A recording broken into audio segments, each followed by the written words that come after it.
Révélé à l'occasion du dernier salon de Munich, Renault nous invite aujourd'hui en Espagne pour prendre le volant de son Scénic E-Tech, fraîchement élu voiture de l'année 2024. Alors s'agit-il encore d'un Scénic à l'ancienne? Que vaut-il face à d'autres SUV 100% électriques? C'est ce que nous allons voir ensemble.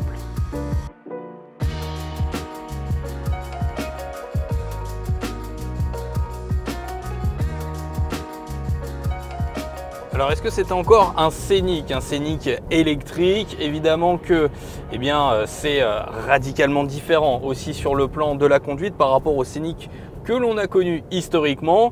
Il n'en demeure pas moins que l'agrément moteur joue véritablement en faveur de cette version E-Tech du Scénic. Pourquoi? Parce qu'avec ses 220 chevaux et 300 Nm de couple, on profite d'un moteur électrique qui est vraiment disponible, vraiment plein.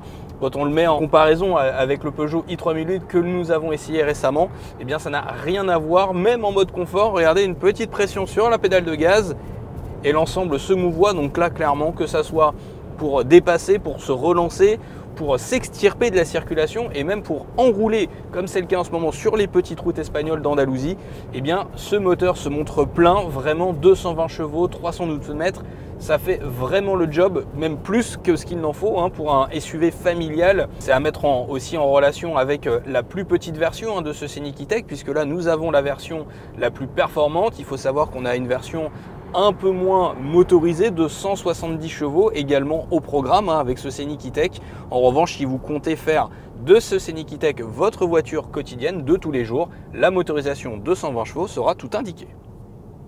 À savoir qu'on a également plusieurs modes moteurs sur ce Scénic E-Tech avec un mode éco, un mode confort, ce qui correspond à un mode normal, et puis un mode sport. À noter qu'on a également un mode perso qui permettra de jouer avec différents réglages. Alors le mode sport vous permettra d'avoir une direction plus ferme où il faudra forcer davantage pour vraiment cette conduite teintée sport. Le mode perso, à mon sens, est vraiment celui qui s'avère finalement être le plus efficace. Pourquoi? Parce que ça vous permettra d'avoir vraiment un Scénic E-Tech aux petits oignons. Mais clairement, ce qui est assez intéressant à noter, c'est que même en mode confort, donc le mode normal, on a vraiment la pleine puissance, les pleines capacités du moteur électrique synchrone de ce Scénic E-Tech. Ce qui fait que finalement, on peut avoir du coup un bon agrément moteur sans taper dans l'autonomie. Et l'autonomie, justement, parlons-en. Alors il faut savoir que notre modèle d'essai dispose de la grande batterie de 87 kWh, ce qui correspond à la version grande autonomie justement de ce Scénic E-Tech, à mettre en relation là encore avec la plus petite batterie de 60 kWh également au catalogue.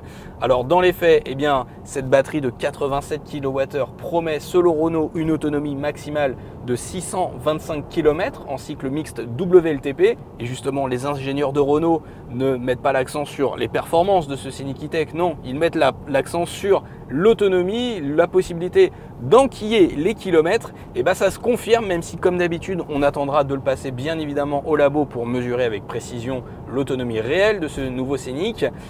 Au tableau de bord on affiche vraiment une autonomie très conséquente. Alors là, en roulant un petit peu à bon rythme, on va dire, sur les petites routes andalouses, on affiche plus volontiers quelques 600 km d'autonomie. Alors évidemment, si on fait que de l'autoroute, on atteindra plus facilement 300-320 km d'autonomie. Ce qui est intéressant à noter, c'est qu'au tableau de bord, on a même une jauge qui va se calculer sur les 70 derniers kilomètres parcourus pour savoir l'autonomie maximale si vous ne faites que de la ville et l'autonomie maximale si vous ne faites que de la route. Donc ça permet aussi de voir venir les choses. Bref, ça rassure aussi l'automobiliste qui est au volant de ce Scénic, et ça pour le coup c'est un très bon point. Après, niveau consommation, Renault annonce une consommation de 16,8 kWh au 100 km en cycle mixte WLTP. Là, si on fait un peu défiler les infos au tableau de bord, nous, sans le ménager, sans rouler trop à la cool, on va dire, on est assez loin de ces données-là. Après, il est vrai que voilà, on s'est fait aussi un peu plaisir entre guillemets, mais on est plus aux alentours des 26-27 kWh au 100 km. Mais là encore, le labo d'AutoPlus, les mesures de nos experts permettront de définir un peu plus tard avec précision la consommation moyenne de ce Scénic E-Tech.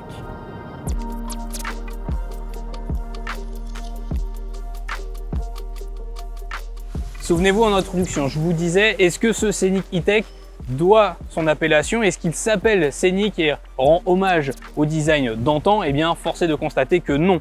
Aujourd'hui, le Scénic E-Tech n'est plus du tout un monospace. Fini l'aspect triste du Scénic. Aujourd'hui, on a un véhicule beaucoup plus moderne. On a même un SUV familial. Rendez-vous compte, ce Scénic E-Tech mesure 4,47 m de long, 1,86 m de large et 1,57 m de haut. Et à titre de comparaison, quand on le met en face de son rival, un certain Peugeot i3008, eh bien ce Scénic E-Tech est moins large, il est aussi moins long et plus bas. Alors après, le coup de crayon global, quand on le regarde, eh bien c'est un mélange de galbe un petit peu partout, tout autour de la carrosserie, ces arêtes aussi saillantes, ce qui donne un aspect presque géométrique à l'ensemble, qui rappelle volontiers d'ailleurs le coup de crayon du concept Scénic Vision que Renault avait présenté en 2022. Alors après, quand on continue, quand on parcourt cette auto 100% électrique, on va tomber sur les jantes de 20 pouces. Il faut savoir que ces jantes sont en aluminium forgé et forcément, véhicule électrique oblige, on va avoir ce design presque plein qui va permettre d'accroître l'aérodynamisme et l'efficience de ce véhicule. Vous connaissez un petit peu la musique maintenant avec les véhicules électriques. Et enfin, quand on arrive sur la poupe, eh bien, quand on voit qu'il y a le nom Scénic apposé sur le haillon du coffre, on est en droit d'attendre de la praticité, de la capacité d'emport. Alors, est-ce que ce Scénic E-Tech coche toutes les cases? Eh bien, il offre 545 litres de capacité, ce qui vous permettra d'y stocker facilement un bagage chute et un bagage cabine pour vous donner un ordre d'idée. Alors, c'est pas mal pour Renault, mais sur le marché, il y a mieux, donc ça reste dans la moyenne finalement d'un SUV du segment C. En revanche, ce qui est bien vu, eh bien, c'est le faux plancher qui va permettre d'y loger 2-3 choses comme des câbles de recharge par exemple. En revanche, ce qui est dommage, c'est le seuil de chargement qui, à mon sens, est un peu trop élevé. Et donc, quand on va vouloir charger des objets lourds, notamment des grosses valises par exemple, eh bien, pour un véhicule familial, c'est dommage. Et juste avant de passer à bord, un mot sur les capacités de charge de ce Scénic E-Tech. Il faut savoir que le SUV aux losanges accepte des recharges jusqu'à 150 kW en courant continu sur des bornes rapides, ce qui dans une telle configuration vous permet de passer de 10 à 80% de charge en l'espace de 40 minutes. Autrement, pour une charge à la maison sur une prise wallbox de 7,4 kW, il faudra compter 12 heures. Et dès que l'on prend place à bord du nouveau Renault Scénic, et bien là aussi, oubliez les monospaces de l'époque avec les compteurs analogiques. Aujourd'hui, on a un habitacle du 21e siècle, un habitacle inauguré sur la Mégane E-Tech. Conséquence, au poste de conduite, on va retrouver ce qu'on appelle chez Renault l'Open Air. Ça consiste en ce combiné d'instruments entièrement numériques de 12,3 pouces couplés à 7 écrans central en position verticale de 12 pouces. Orienté vers le conducteur, on a presque un tableau de bord en L comme ça entre le combiné d'instruments et l'écran central. Alors l'écran central est assez réactif, on va aussi apprécier le fait qu'il soit Google built-in, donc en français ça veut dire qu'il accepte l'interface Google nativement, ce qui veut dire que pour la navigation, on va utiliser Google Maps. À noter qu'on a aussi un planificateur de trajet, c'est-à-dire qu'il va calculer les arrêts de charge potentiels en fonction de votre parcours. À noter également que Renault propose sur ce Scénic E-Tech un préconditionnement de la batterie pour la préchauffer, la mettre à la bonne température pour optimiser les temps de charge. Ça, c'est un vrai bon point pour un véhicule électrique. Après, on va retrouver un volant et un habitacle, encore une fois, comme je vous le disais, hérité de la Mégane E-Tech. On a ici la finition la plus haute. Alors, dans la déclinaison, c'est la finition techno avec l'option iconique, donc ce qui permet d'avoir le Scénic E-Tech le plus premium, le plus qualitatif qui soit, et ça se ressent clairement avec des inserts moussés partout dans la partie supérieure de l'habitacle. On a également du bois ici, des inserts en bois dans les contreportes. On a du cuir omniprésent partout, et puis on a vraiment un sentiment cocooning qui se dégage à bord de ce Scénic E-Tech. Alors ça, c'est dû à deux choses. La première, c'est cette sellerie très claire qui amène de la lumière dans l'habitacle, mais c'est surtout dû en grande partie à ce qu'on a là au-dessus de la tête. C'est un toit panoramique Solar Bay, alors ce qui permet d'avoir un toit à la fois opacifiant ou totalement transparent, un toit panoramique en verre. Donc ça se règle via un commodo directement intégré dans le plafonnier. L'assistant vocal pourra également vous permettre de le contrôler. Et en gros, comment ça marche? Ce sont des cristaux liquides qui viennent s'opacifier par impulsion électromagnétique. Bref, c'est assez technique tout ça, mais toujours est-il que c'est du plus bel effet et vraiment ça donne un aspect très premium, très qualitatif à bord de ce Scénic. et un Scénic se doit d'être accueillant en matière de volume de coffre, il se doit aussi de proposer beaucoup de rangement et d'aspect pratique à bord. Alors on va retrouver du grand classique avec de la place ici au niveau de la coudoir centrale qui est suffisamment profonde pour y loger lunettes, clés et téléphone portable sans grande difficulté. On va avoir 2 chargeurs USB-C ici au niveau de la coudoir centrale et puis un énorme vide-poche ici qui permettra de stocker beaucoup d'effets personnels et ça c'est très bien et c'est tant mieux. Pourquoi? Eh bien parce que la traditionnelle boîte à gants, à mon sens, elle n'est pas très grande, pas très généreuse ni profonde. Donc heureusement qu'on a d'autres espaces de rangement, y compris dans les portières où vous pourrez facilement stocker des bouteilles d'eau pour toute la famille. Et puis comble du luxe, les aspects pratiques et les capacités d'emport à bord sont assez généreuses, y compris aux places arrière. Je vous montre ça tout de suite. Et avant de reprendre la route, un mot aux places arrière où là les passagers seront littéralement choyés. Comme d'habitude, le siège est réglé pour moi qui mesure 1,80 m et on a un immense espace au niveau des genoux, ça c'est hyper appréciable. En plus on a une largeur d'assise qui est vraiment très généreuse et ça pour envisager les longs trajets en famille c'est vraiment un pur bonheur. Même la place centrale qui d'ordinaire n'est pas des plus larges se montre relativement accueillante. On a des caves à pied qui gagneraient à mon sens à être un petit peu plus hautes pour avoir davantage de profondeur et éviter d'avoir les pointes de pied qui viennent taper dans le dossier du siège devant vous. En revanche les places arrière se rattrapent par ce plancher entièrement plat où on n'a aucun tunnel de servitude et ça pour un véhicule électrique c'est assez rare. Comme d'habitude, on va retrouver aussi 2 petits ports USB-C, c'est devenu la norme maintenant pour les passagers arrière. En revanche, là où Renault fait très fort pour les passagers arrière, alors ça viendra sacrifier bien évidemment la place centrale, mais c'est cet accoudoir central que Renault baptise Genius avec 2 porte-gobelets. Et puis quand on tire ici, on va retrouver 2 ports USB planqués ici. Et puis regardez, si on tire, on peut avoir des supports pour les smartphones, pour les tablettes. Voilà, bref, on n'est pas bien là?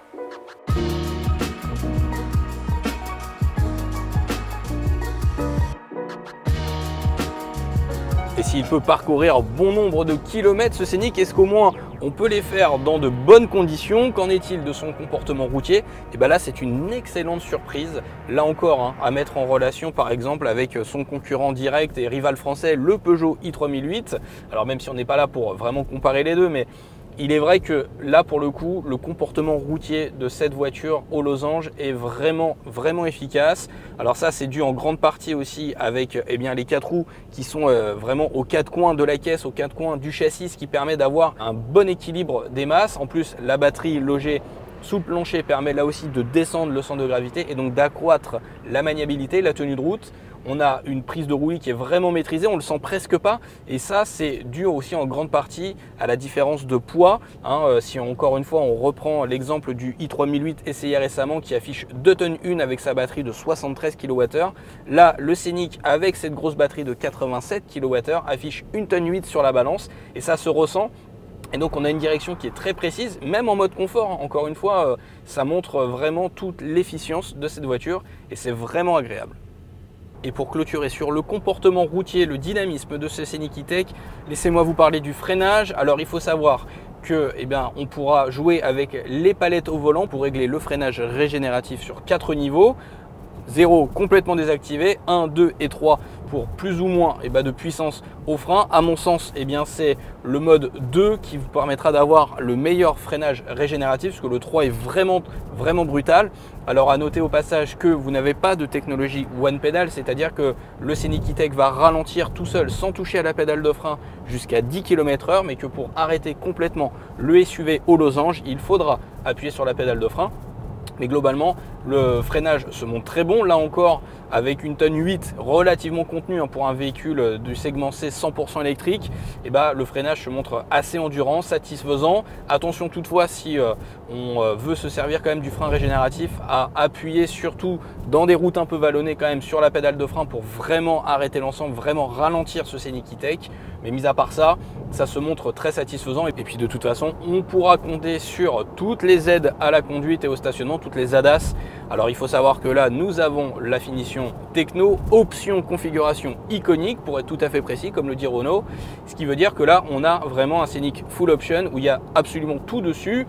Donc pour le coup, ça rend encore plus agréable aussi à l'usage cette voiture et que ça soit en ville, sur route ou même sur voie rapide, c'est vraiment un pur régal à conduire. Seul reproche, c'est finalement le confort acoustique, l'insonorisation.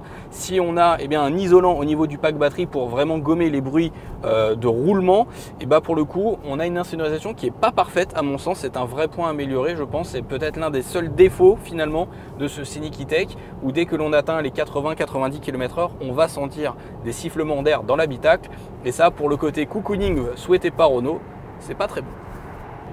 Et terminons comme d'habitude avec les tarifs du Scenic E-Tech. Alors là aussi Renault frappe fort puisque l'entrée de gamme dans sa finition la plus basse avec le petit moteur de 170 chevaux et la petite batterie se loge juste en dessous des 40 000 €, 39 990 € pour être tout à fait précis. Comptez 46 990 € pour passer sur la grande batterie de 87 kWh et le gros moteur de 220 chevaux qui est vraiment la version que nous vous conseillons. Et enfin, pour obtenir vraiment le véhicule que nous avons entre les mains aujourd'hui à l'essai, full option, avec ce blanc nacré et ce toit noir qui est une option en plus facturé un peu plus de 1300 €. Pour avoir ce Scenic E-Tech Techno grande autonomie option iconique, il faudra compter 52 490 €. En revanche, ce qui est un bon point, c'est que si vous trouvez que les prix commencent à s'élever un petit peu, comme il est conçu, assemblé en France, hormis les batteries bien évidemment qui proviennent d'LG, ce véhicule dispose du bonus écologique de 4 000 €.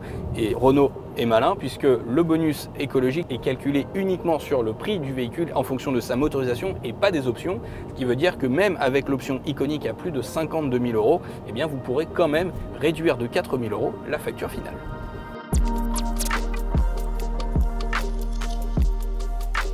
Bon, à l'issue de cette journée d'essai au volant du nouveau Renault Scenic E-Tech, que retenir du SUV 100% électrique de segment C de la marque aux losanges? S'il s'appelle Scenic, clairement ce n'est plus du tout un Scenic, ne serait-ce que par son design intérieur-extérieur, par sa motorisation électrique et puis par l'absence d'aspect pratique comme une banquette coulissante qui faisait l'ADN, l'héritage d'un Renault Scenic. Alors il n'en demeure pas moins très agréable à conduire, très agile également, avec une très bonne autonomie dans cette version 87 kWh.